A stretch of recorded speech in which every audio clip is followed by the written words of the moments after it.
Hi friends. ప్రతి మనిషికి జీవితంలో కోరిక ఉంటుందండి.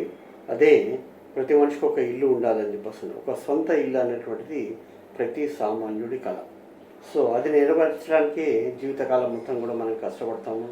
తర్వాత మనము ఏమి అంటే సొసైటీలో మన యొక్క వాల్యూ ఎలా మెజర్మెంట్ అవుతుంది అని చెప్పేసి అంటే, కేవలము ఆయన ఎంత ఆస్తి సంపాదించాడు, ఎన్ని ఎకరాలు సంపాదించాడు, లేదా ఎన్ని ఇండ్లు, లేదా ఎంత కమర్షియల్ కాంప్లెక్స్ ఉంది, ఎన్ని రెంట్స్ వస్తాయి, ఇది మాత్రమే మెజరబుల్ అండి.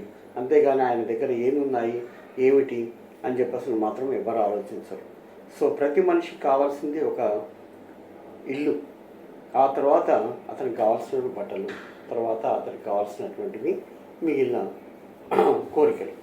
సో కాబట్టి మనము ఏం చేయాలి అని చెప్పేసానంటే, ప్రతిసారి కూడా మనము ఇన్వెస్ట్మెంట్ ఆన్ రియల్ ఎస్టేట్ మనకున్న ప్రతి ఒక్క రూపాయిని మనము రియల్ ఎస్టేట్లో ఇన్వెస్ట్ చేయడమే బెటర్.